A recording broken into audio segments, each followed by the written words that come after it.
اللہ اکبر. جب لوگ ان کے گھر کے پاس سے گزرتے تو قرآن کی آوازیں آیا کرتی تھی. اور ایسا گھرانہ تھا قربان جائیے کہ جس میں حضرت ابو بکر رضی اللہ عنہ ہمیشہ قرآن کی تلاوت کرتے.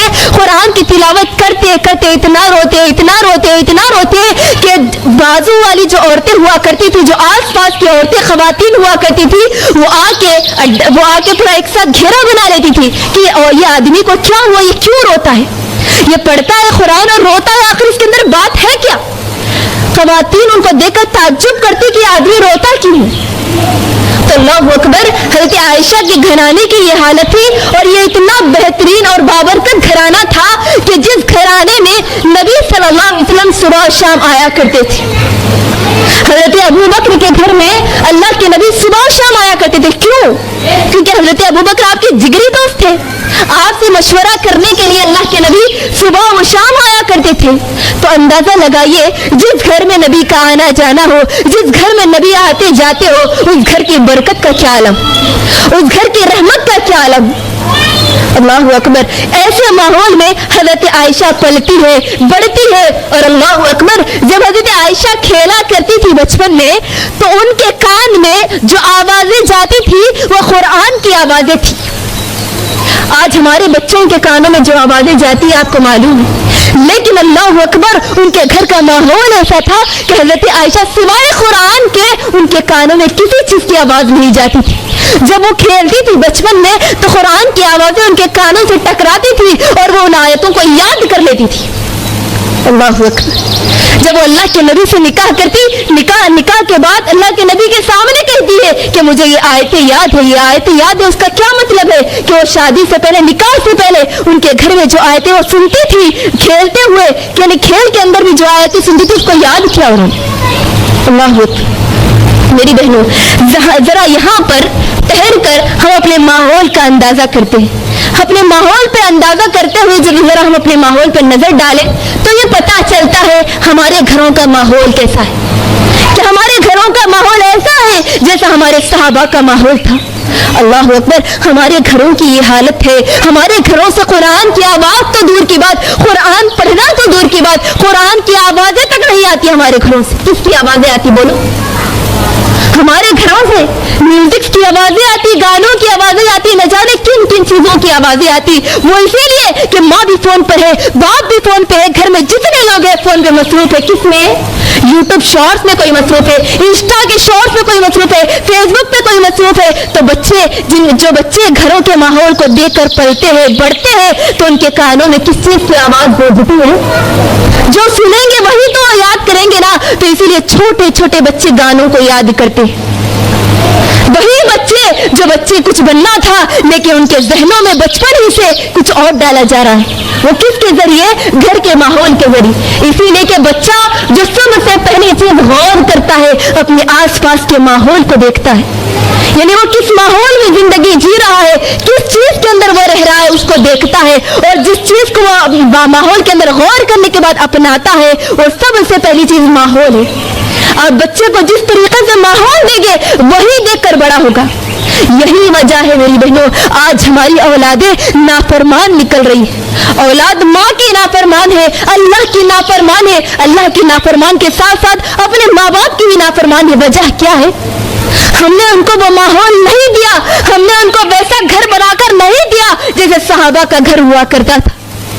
میری بہنوں, ہمارے گھروں کو صحابہ کے گھروں جیسے بنانے کی ضرورت ہے. اگر اپنے اولاد کے نیک ہونے کی توقع کرتے ہیں, تمنا کرتے ہیں, تو واللہ اللہ کی قسم اگر ہمارے گھر صحابہ کے گھر جیسے ہو جائیں گے نا تو انشاءاللہ ہماری اولادیں بھی ام المؤمنین حضرت عائشہ کی سیرت پر نکلے انشاءاللہ. تو میری بہنوں, اپنے ماحول کو, اپنے گھرانوں کو صحابہ کے گھر جیسے بنانے کی کوشش کریں. تو یہ نبی صلی اللہ علیہ وسلم کی بیوی حضرت عائشہ کے گھر کا ماحول ہوا. ٹھیک ہے, اب اس کے بعد آگے چلتے ہیں. اللہ کے نبی صلی اللہ علیہ وسلم سے عائشہ رضی اللہ عنہ کا نکاح کیسے ہوا؟ یعنی حضرت عائشہ رضی اللہ عنہ کا نکاح نبی صلی اللہ علیہ وسلم سے کیسے ہوا؟ کوئی بتا سکتے ہیں کیسے ہوا؟ ابھی ہم بولے تھے آپ کے سامنے کہ خولا بنت حکیم کے ذریعے اللہ کے نبی نے پیغام بھیجا تھا کس کے پاس؟ ابو بکر کے پاس، ٹھیک ہے. اور اللہ کے نبی صلی اللہ علیہ وسلم کی یہ بات پر ابو بکر راضی ہو جاتے ہیں اور اس طریقے سے نکاح ہو جاتا ہے، ٹھیک ہے. نکاح ہونے کے بعد اللہ کے نبی نے جو مہر مقرر کیا حضرت عائشہ کے لیے وہ کتنا تھا؟ 500 درہم. کتنا تھا بولو؟ اور آج کے مطابق کتنا ہوتا پورا ملا کے؟ 100 روپے، ٹھیک ہے. سبحان اللہ، ایک ایسی شخصیت ہے جو دنیا کی سب سے بہترین، سب سے بڑی، سب سے عظیم شخصیت، لیکن اپنی بیوی کے لیے مہر کتنا ہے؟ 100 روپے. تو اس سے یہ پتہ چلتا ہے کہ آپ کی سادگی کتنی تھی.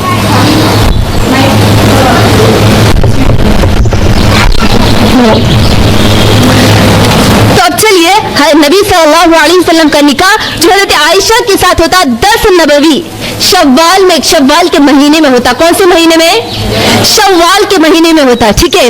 یہ اچھی طرح یاد رکھیں اس لیے کہ اس سے آگے بحث آ رہی ہے. اور جس وقت نبی صلی اللہ علیہ وسلم سے حضرت عائشہ کا نکاح ہوتا اس وقت حضرت عائشہ کی عمر کتنی رہتی؟ 6 سال. حضرت عائشہ کی عمر 6 سال رہتی جب نبی صلی اللہ علیہ وسلم سے نکاح ہوتا، ٹھیک ہے. اب یہ اس نکاح کے مسئلے کو لے کر ہمارے ماحول میں بہت اعتراض کیے جاتے ہیں. اللہ وہ اعتراضات کا جواب ہم انشاءاللہ اگلے لیکچر میں دیکھیں گے. پہلے یہ دیکھیں گے کہ حضرت نبی صلی اللہ علیہ وسلم سے حضرت عائشہ کا نکاح کس مہینے میں ہوتا؟ شوال کے مہینے میں. اور شوال کے مہینے میں اسی لیے ہوتا کہ لوگوں کے نزدیک بدعقیدگی تھی. شوال کے مہینے میں نکاح کوئی نہیں کرتا تھا. کیوں؟ اسی لیے نکاح نہیں کرتے تھے کہ شوال کے مہینے میں ایک مرتبہ ایسا ہوتا کہ کوئی وبا پھیل جاتی، جیسے آج ہمارے ماحول میں کرونا کی وبا پھیلی تھی، اسی طرح اس زمانے میں ایک وبا پھیل جاتی جس سے انسانوں کو بہت نقصان ہوتا.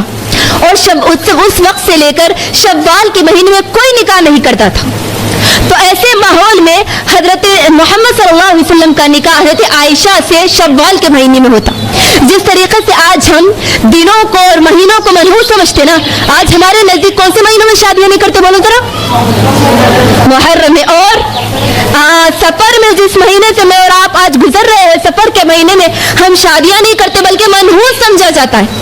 اگر اس میں شادی کریں گے تو شادی ٹکتی نہیں، ٹوٹ جاتی ہے، ٹھیک ہے.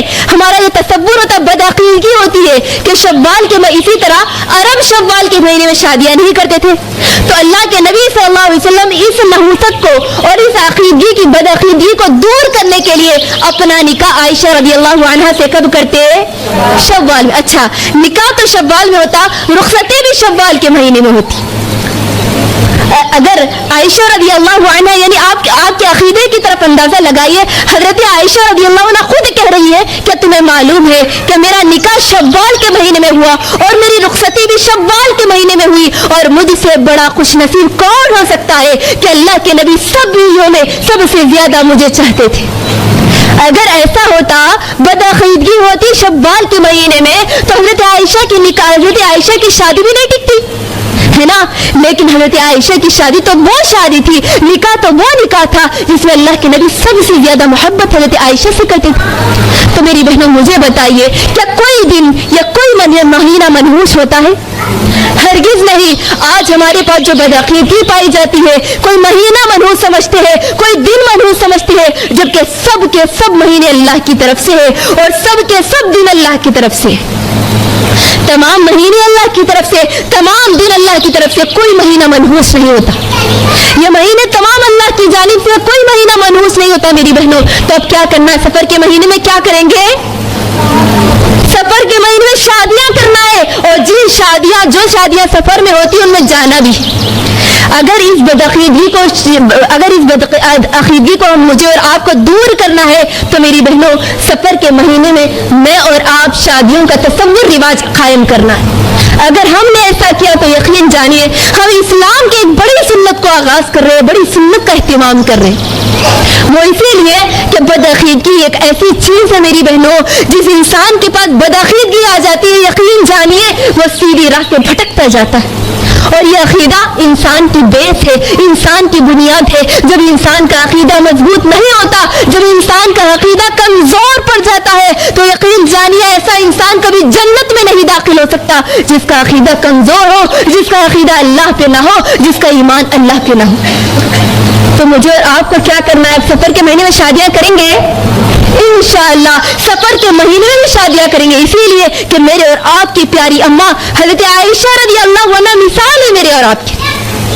حضرت عائشہ خود کیا کر رہی معلوم؟ میں سب سے زیادہ خوش نصیب ہوں اسی لیے کہ میرا نکاح بھی شوال کے مہینے میں ہوا اور رخصتی بھی شوال کے مہینے میں ہوا، اور میں اللہ کے نبی کی ساری بیویوں میں سب سے خوش نصیب تھی۔ یعنی ایسا نہیں تھا کہ اللہ کے نبی آپ کو سب سے زیادہ چاہتے تو ناانصافی کا معاملہ کرتے تھے، ہرگز نہیں۔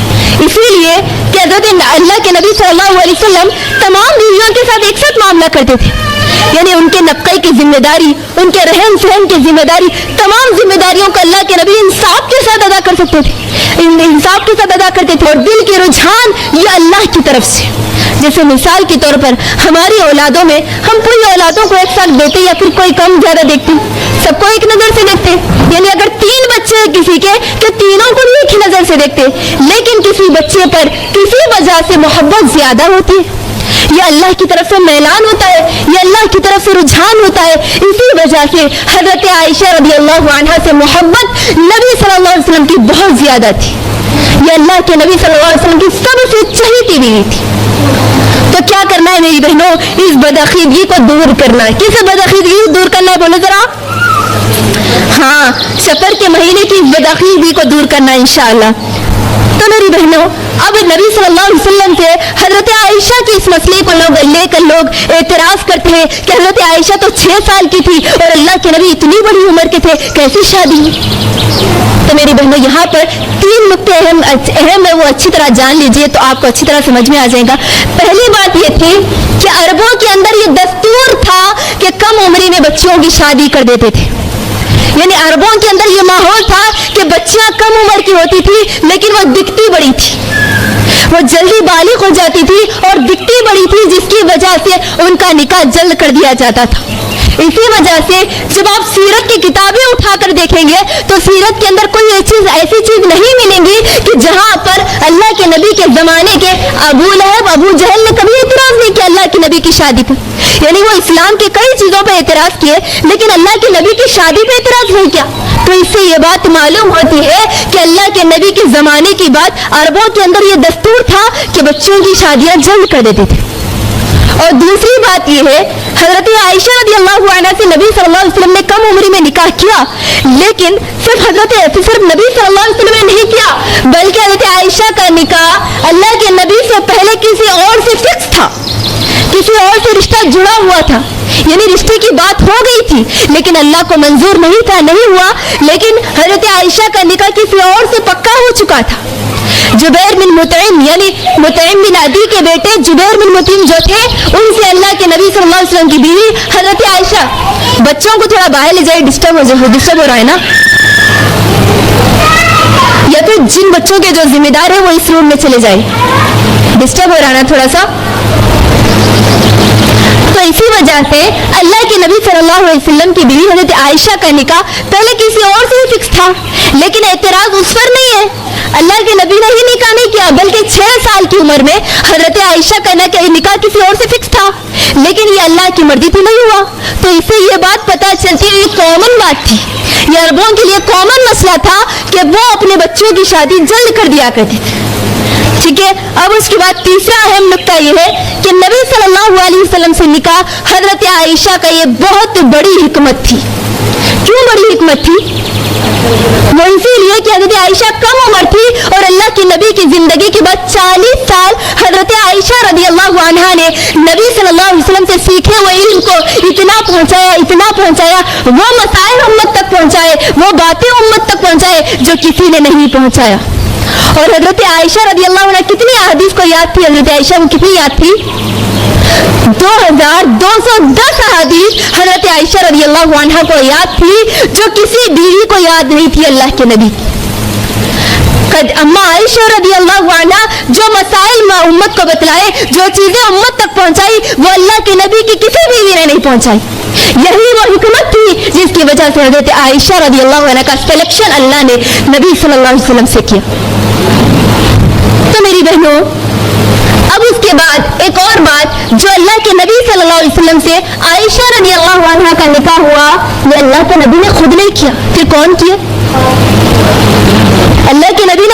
نہیں کیا بلکہ یہ سلیکشن کس کی تھی؟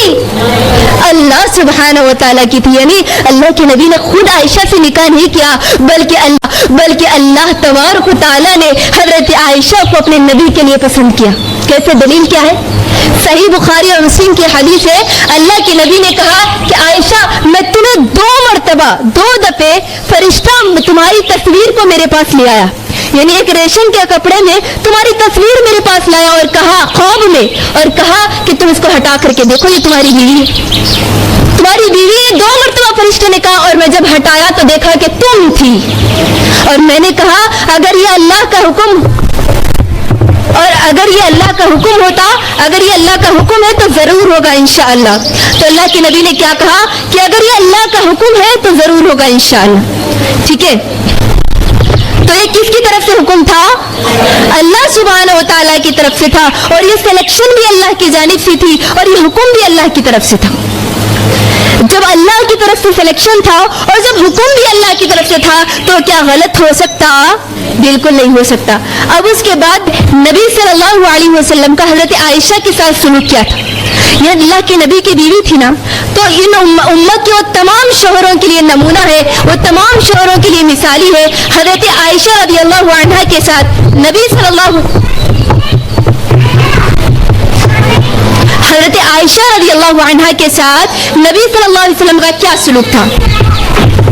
تو آئیے دیکھتے ہیں انشاءاللہ نبی صلی اللہ علیہ وسلم کا سلوک حضرت عائشہ کے ساتھ کیسا تھا.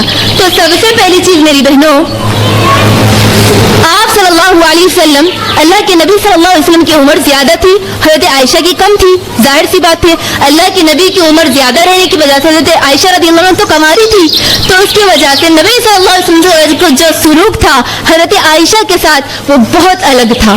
کیوں؟ کیونکہ حضرت عائشہ کم عمر تھی, جس کی وجہ سے حضرت عائشہ رضی اللہ عنہ خود بیان کرتی ہے اللہ کے نبی صلی اللہ علیہ وسلم ان کے ساتھ ایسا رویہ کرتے جو عام لوگوں کے ساتھ نہیں کرتے.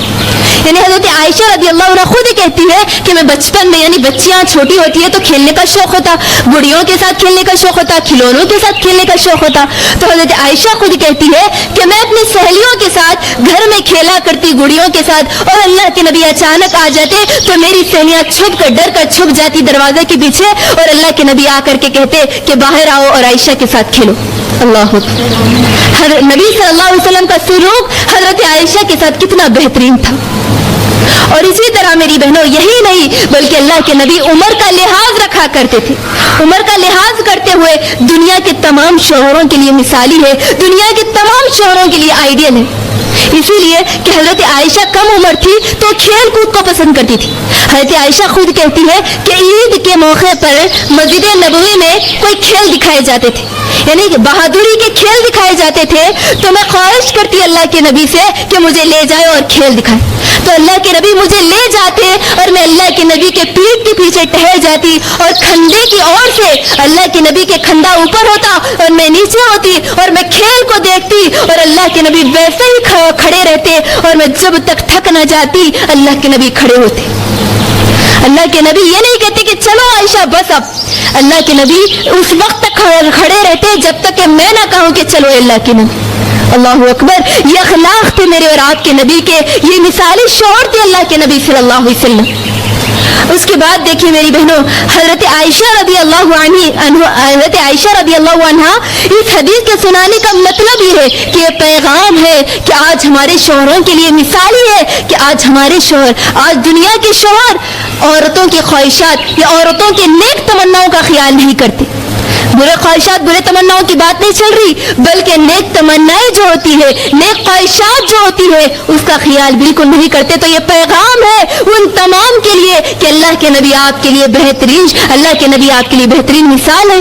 اللہ کے نبی آپ کے لیے ایز اے شوہر, ایز اے ہسبینڈ آپ کے لیے بہترین آئیڈیل ہے.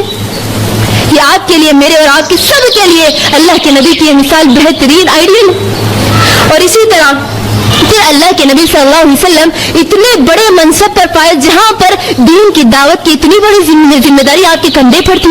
یعنی اللہ لوگوں تک آپ کو دین پہنچانا اتنی بڑی ذمہ داری تھی, اس کے باوجود آپ کا جو حسن سلوک تھا اپنی بیویوں کے ساتھ وہ کیسا تھا. دیکھیے اللہ کے نبی ایک مرتبہ سفر سے واپس آ رہے تھے, یعنی صحابہ کے ساتھ سفر پر جا رہے تھے, تو اللہ کے نبی ایک مرتبہ صحابہ سے کہتے کہ تم ذرا آگے بڑھ جاؤ.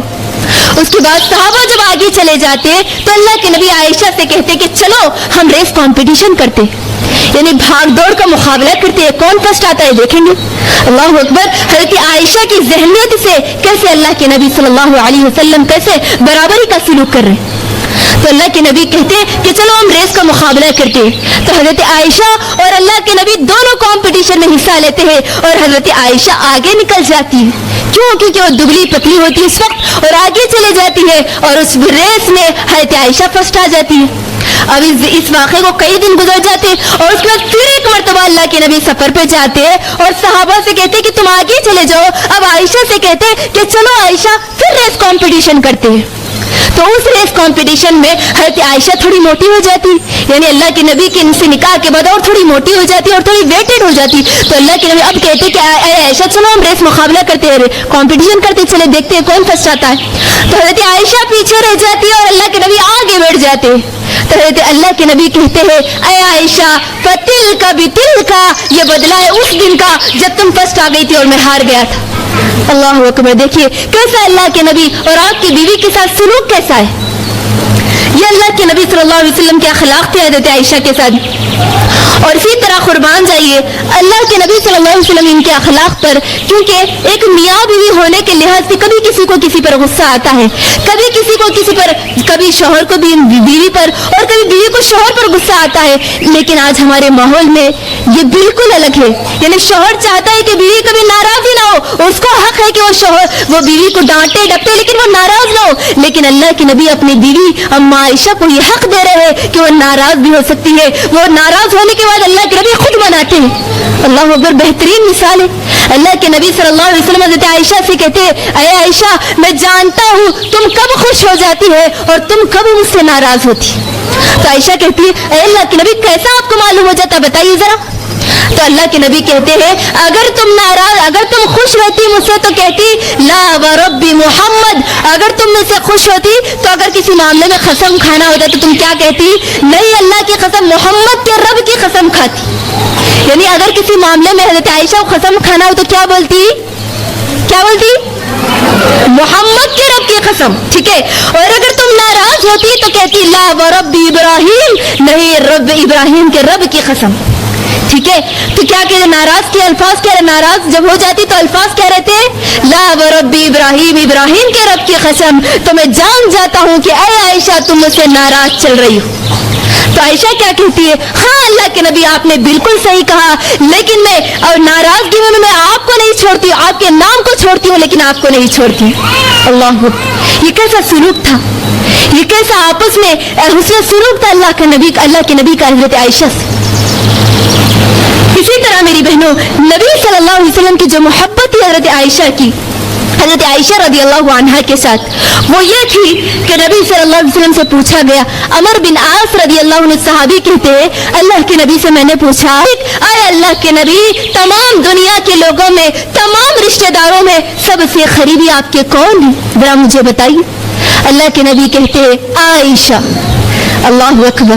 جب پھر عمر بن عاص صحابی پوچھتے ہیں اللہ کے نبی اس کے بعد کون افضل ہے مجھے بتائیے، تو اللہ کے نبی کہتے ابوہا، اس کا باپ۔ کون اس کا باپ؟ ابو بکر صدیق رضی اللہ عنہ۔ سبحان اللہ۔ پوچھ گئی کہ اللہ کے نبی حضرت عائشہ کے پاس جانا چاہتے، تو پوری بیویاں ایک ساتھ ہو کر کہنے لگی اے اللہ کے رسول آپ حضرت عائشہ کے پاس جائیں، اس بیماری کے دنوں میں حضرت عائشہ کے پاس آپ گزاریں، ہم سب راضی ہیں اور ہم سب کی طرف سے اجازت ہے کہ آپ حضرت عائشہ کے پاس جائیں۔ اللہ اکبر۔ اور اسی طرح میری بہنوں محبت کا یہ مقام تھا کہ اللہ نبی صلی اللہ علیہ وسلم کی جو روح پرواز کر گئی، جن کے گود میں آپ کا سر تھا، وہ کون سا گود تھا؟ حضرت عائشہ رضی اللہ عنہ۔ یہی نہیں بلکہ اللہ کے نبی صلی اللہ علیہ وسلم سے عائشہ رضی اللہ عنہ کی محبت کا بہترین نمونہ ہے کہ جن کے کمرے میں، جن کے حجرے میں حضرت محمد نبی صلی اللہ علیہ وسلم کی خبر تھی، وہ کس کے کمرے میں؟ عائشہ رضی اللہ عنہ کے حجرے میں نبی صلی اللہ علیہ وسلم کو دفنایا گیا۔ اور جب دفنایا گیا، دفنانے کے بعد جب حضرت عائشہ نے کہا کہ میں نے اللہ کے نبی صلی اللہ علیہ وسلم کی زندگی میں حضرت عائشہ خواب دیکھتی، کیا خواب تھا وہ؟